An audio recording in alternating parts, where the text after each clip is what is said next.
Hey there. What I'd like to talk about today is something that I've had on my mind for a long time, and it's a little difficult to explain. It's a little, nuanced in how I think about it. But let me begin by talking about three men in my life, all of whom I am related to. There was a fourth, one of my brothers, who passed away this year. But they all have the same trait. They all have this same trait. And of course, I've noticed this trait not just in these three men, but also in many, many others as well. And I'm sure once I start talking about it, you'll understand, where I'm coming from on all of this. But two, I have very little contact with all three anymore, mostly because of this problem. One of whom I've had very, very little contact with over the years, but it has not stopped him from trying to insert himself into my life, into my thinking processes. The other two men that I have in my mind,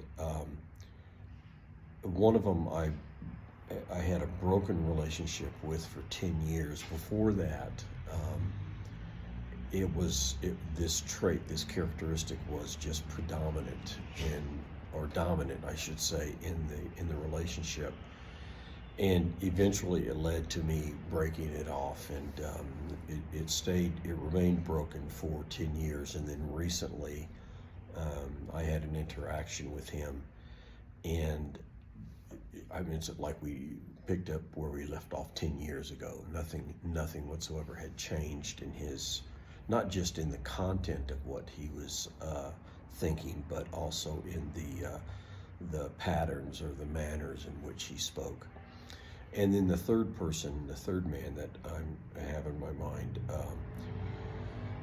over the last 10 years, we have tried to build a relationship, but from my perspective, I could never get around this particular characteristic of his.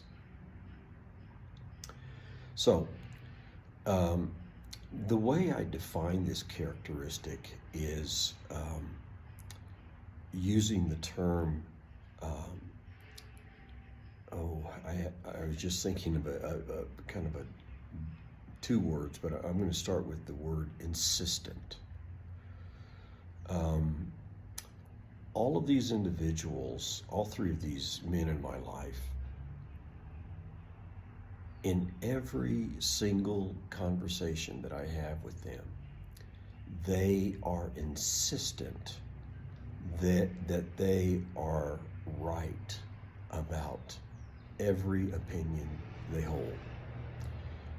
In two of the cases, it's religious insistence. They know God and in a very specific way, and they insist that I must know their God in the same way.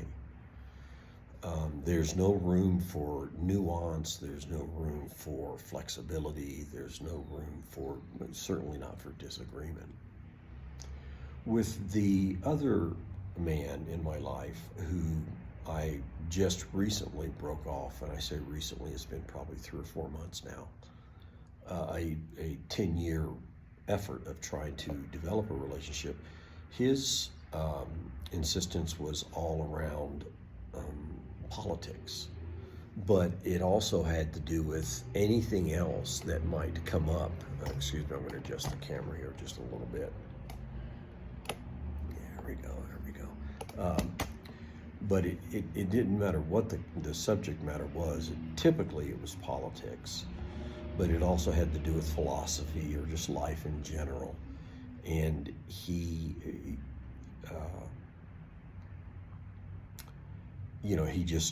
you could never disagree with anything he said. You couldn't even, from at least from my perspective, I couldn't even offer a nuanced agreement. you know, because everything he had to be absolutely right about every minute detail. And the other two gentlemen, the other two men that I'm referring to, are very, very similar.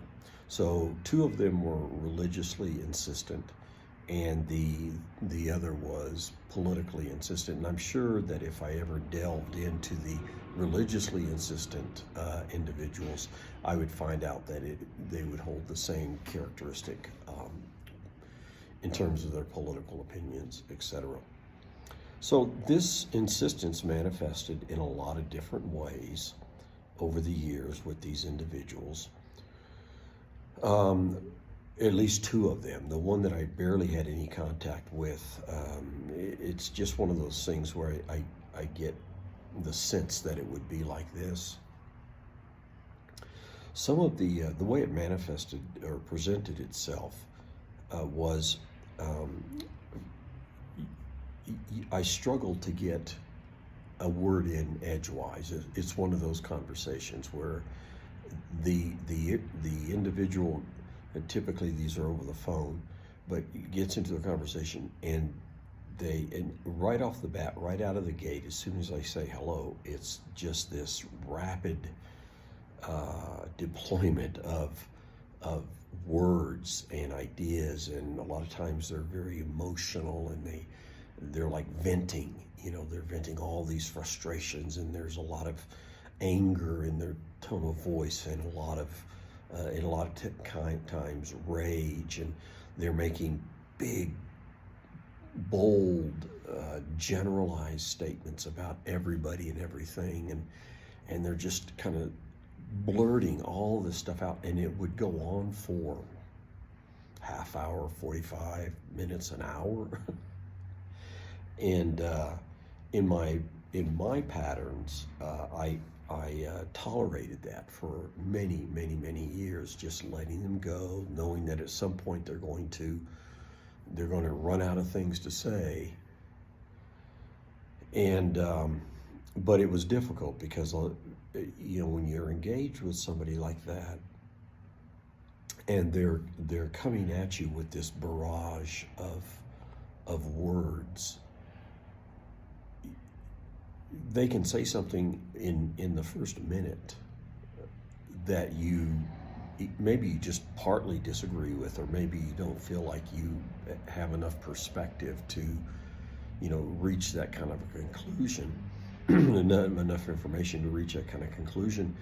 But they're going on for another half hour, 40 minutes, saying multiple things like that, where once they do stop, they've put out so much information that it would take you 4 times the amount of time to just kind of unwind all of that. And so typically my response would be toward the end, once they kind of eventually slowed down and would say something, or give me, they would pause and give me an opportunity to speak. It didn't matter what I said, it was always wrong. Even when I was agreeing with them, it was wrong. And I always found that to be a very odd mannerism that that at least 2 of the 3 men have. It's like, I'm trying to agree with you, or at least I'm trying to find some kind of common ground. But that was not tolerated. And at one time in a conversation with the man who I just recently broke off our relationship with, around 10 years ago, he called me one day. I was at work, and I took the call, and I stepped outside, and he was into one of these modes of just rage talking. And he would say things like, how would he say it? He'd say things like, I can't be wrong. There's no way you could think about this otherwise. This has to be the way it is, and things like that. And then he paused. These were sort of like rhetorical questions. It wasn't really a question like, what do you think? I'm, thinking along these lines, and this is how I've reached this conclusion. What do you think? It wasn't like that. It was like, I can't be wrong. Am I right? Am I right? And I said to him, is our relationship going to be dependent upon me always agreeing with everything you say? And he laughed. It caught him off guard, and he laughed. But he didn't answer my question. My question was serious.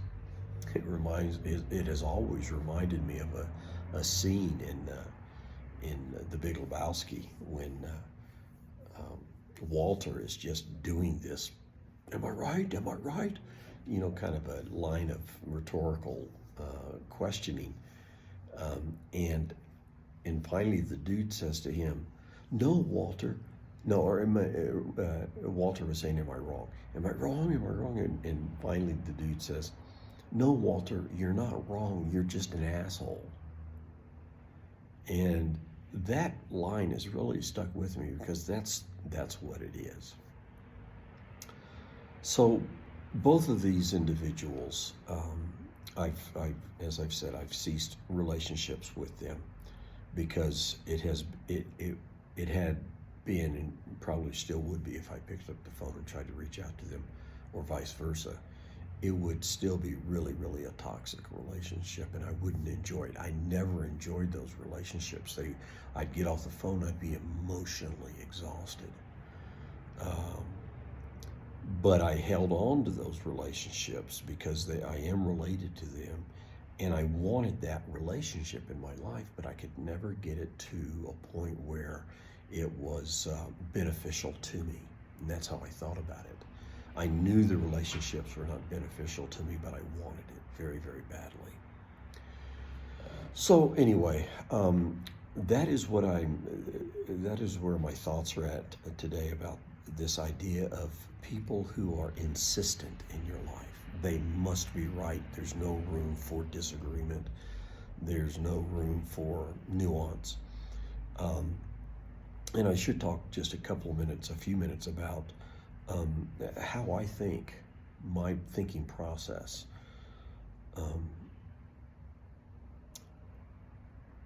I approach almost every subject with the idea that I will always need more information in order to draw a conclusion, state an opinion, or even declare that I'm right about something, which I rarely declare. So I'm always wanting, because I know, I could be very wrong about this. I'd really like to get more information. The other thing is that I believe we live in a world of probabilities, not certainties. These individuals live in a mindset of certainty, and that's not my world. It's something could probably be true, but it's a level of percentile. If you ask me, will the sun come up tomorrow, or even today? I believe it's a very high 90s percentile that it will. 99.69 or whatever. But if you ask me, if God exists, well, the probability for me there drops to really, really low. But I'm willing to entertain the idea, but it's going to have to be presented with really a robust, either a very, very robust explanation or justification, or it's going to have some pretty significant evidence behind it. Anyway, all of that to say that my thinking is always nuanced, it's always flexible, I'm always trying to make sure that I'm hearing all the facts, or as many facts as I can ascertain from the situation before I jump to conclusions. But the other thing is, I have a personal moral standard, a value standard, and that is that I try not to judge people even when I disagree with them. People are who they are. They, make decisions based on, a whole myriad of reasons. I've certainly made my fair share of stupid decisions in life, and I've made a few good ones. So I try not to judge people for being human. But anyway, I just say all these things because it's one of those areas of my life that somebody said I heard recently or read, or I forgot where I picked it up at, but it was said recently, I heard recently, that if you're not losing relationships, you're not growing in your life. And I realize that the individuals that I have in mind, they're all stuck in the past in their own way. Excuse me. Excuse me. They're either stuck in a pattern of the past, excuse me, or they're stuck in a narrative in the past, a past narrative. With the two closest individuals that I have, whom I'm related to, they are both stuck in very past narratives. One religious, one social, if you will. But both refuse to let go or try to let go. It's very difficult to let go of your past, but to even try to let go of some of that and say that, the probability that I was wrong about a great number of things is likely very high. And if I haven't learned anything from my mistakes, if I haven't learned anything from being wrong, then really I haven't experienced life the way it should be. But I'm at a point in my life where I am feeling more fulfilled. I'm feeling more content with what I have. But a big chunk of that has been my ability to let go of my past. Again, as I said, which is a very, very difficult thing to do. And it's certainly not a switch. Oh, just let it go. It doesn't work like that for me. Maybe it does for other people. I walk a very tight wire. I walk a very fine line on this matter of the ability of letting go of the past while remaining securely grounded in reality. By that meaning remaining securely grounded in my own humanity. This is who I am. This is how I'm wired. This is how I function. Now I can work to improve that function. But actually being free of who I am is not something I seek to do, because I try to embrace me with all of my flaws. I even seek to embrace my past with all of its regrets, because it's what made me who I am. I do not believe in the idea that,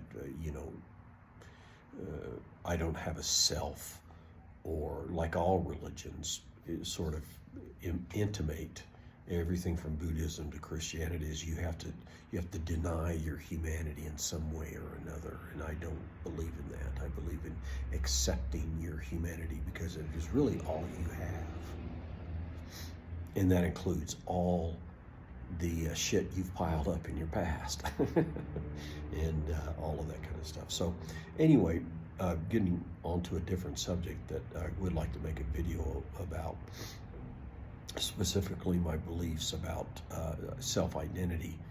But back to this matter of the insistent personalities in my life. they if I meet anybody who I detect, and I just recently met somebody, I thought, okay, he's an insistent type. I don't go near it. If they start a conversation, as this one person did, I excuse myself from the conversation because I don't want to spend the time debating an insistent person. There's no flexibility there. There's no room there for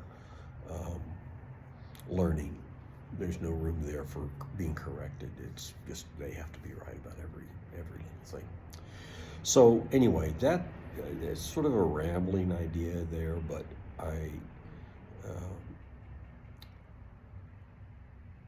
I've had to deal with this now for a long, long time, well, my whole life, especially around individuals that I've known that are like this.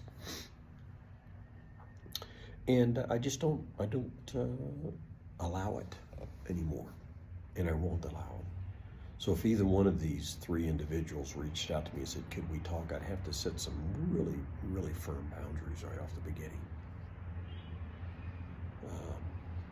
And to even see if they would want to pursue it any further. But I'm not responsible for their change.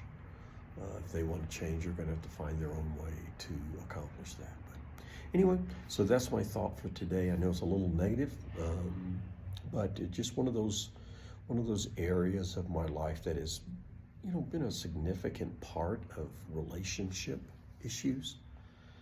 And I should say that, finally in closing, I should say that I do have friends now that are just open people. Their hearts, their minds are open to listen and to hear and to contemplate and to think and, those kind of things. But I am getting better and better at just people who are insistent in their opinions. It's like, hey, bro, that's not where I'm at, and that's not where I'm going. So hope you have a good day. Keep working on yourself. It's a long process, and I wish you all the best. Take care.